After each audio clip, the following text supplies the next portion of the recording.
Jangan dulu berbisnis kalau belum tahu passion kamu apa.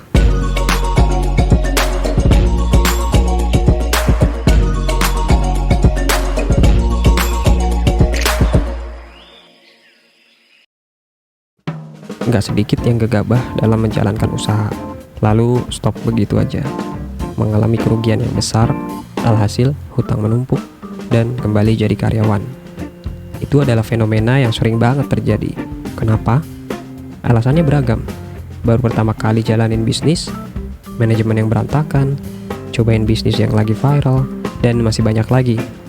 Video kali ini akan membahas sedikit tentang passion yang menjadi akar dari keberhasilan bisnis yang kamu jalankan. Sebelum memulainya, pahami dulu apa arti passion. Passion adalah kata dalam bahasa Inggris yang mana kalau diartikan adalah gairah. Menurut Kamus Besar Bahasa Indonesia, gairah itu adalah keinginan atau hasrat yang kuat. Nah, pertanyaannya, apakah kamu sudah memiliki passion dalam bisnis yang kamu jalankan? Jika kamu rasa sudah, bisa kamu skip ke tahapan selanjutnya. Namun jika belum, bisa dicoba tips berikut. Yang pertama, liburan. Ketenangan menjadi satu-satunya jalan untuk melangkah dan berpikir jernih. Sempatkanlah waktu luang untuk berlibur atau refreshing sejenak untuk ke tahap selanjutnya. Yang kedua adalah merenung. Melalui renungan, kamu lihat dan rasakan bagaimana kondisi pekerjaanmu saat ini. Sadari akan kelebihan dan kelemahan yang kamu miliki, dan pencapaian apa yang telah kamu raih di posisi pekerjaan serta usiamu saat ini. Yang ketiga, ingat kembali hal yang disukai saat masih kecil. Masa kecil itu adalah naluri secara alamiah yang bisa menjawab sebuah bakat ataupun minat dari pribadi seseorang. Banyak faktor yang membuat bakat tersebut terlupakan, bahkan hilang saat dewasa karena perjalanan hidup yang sulit diprediksi.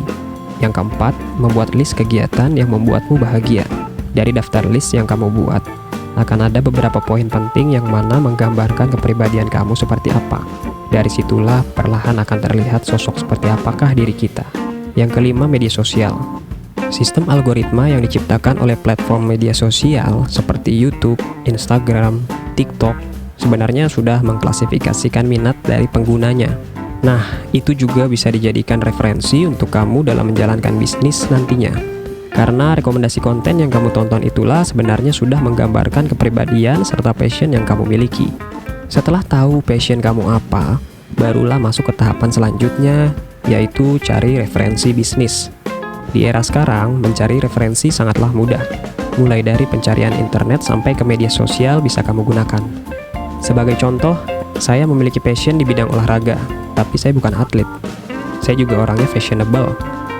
Saya cukup tahu dunia fashion yang sedang tren saat ini. Circle saya juga banyak yang menyukai dunia fashion.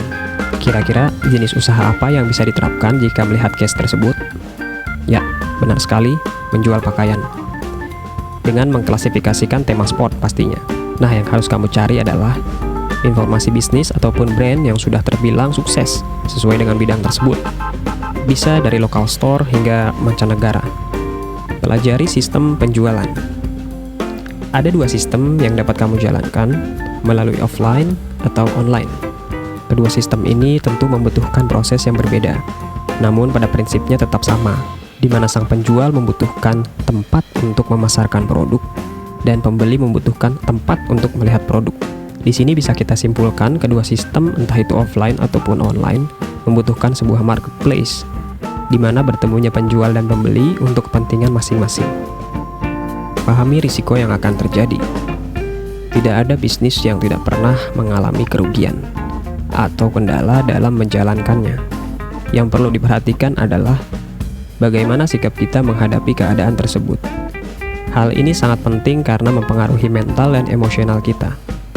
Jika dari awal mempelajari risiko apa saja yang akan dihadapi, serta mencari solusi bagaimana menyelesaikannya, maka bisnis kamu nantinya akan lebih mudah untuk dijalankan, terutama mental kita sebagai pebisnis.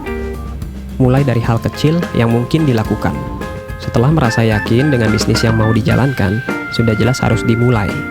Dalam memulai, pastikan kamu sudah memiliki perhitungan dari awal, alias modal yang akan kamu keluarkan. Modal di sini nggak selalu soal uang. Waktu juga menjadi modal utama dalam memulai bisnis. Luangkan waktu semaksimal mungkin, sekalipun kamu masih berstatus karyawan. Saya berikan contoh dari case sebelumnya. Saat kamu memilih jenis usaha retail fashion, dengan meminimalisir modal yang dikeluarkan, kamu dapat memilih sistem online untuk penjualannya. Hal kecil yang dapat kamu mulai adalah menghubungi pihak distributor atau brand yang membuka kesempatan reseller untuk menjual produk mereka. Dari situ kamu mendapatkan ketentuan-ketentuan apa saja yang brand tersebut miliki untuk proses kerjasama yang dapat dilakukan nantinya. Setelah itu barulah kamu dapat melakukan penjualan dengan tahapan awal menjadi reseller maupun dropshipper dari brand yang sudah terpercaya. Kesimpulannya, tahapan-tahapan ini penting sekali bagi siapapun yang berencana memulai bisnis dari awal. Dan jangan berekspektasi terlalu tinggi, langsung sukses dalam 1-2 tahun. Ingat selalu, bisnis ini adalah passion kamu. Kegagalan maupun kesuksesan tergantung dari apa yang kamu jalankan. Apapun yang terjadi, kamu akan menikmati prosesnya dan menuai hasilnya. Sekian video kali ini, semoga bermanfaat dan sampai jumpa.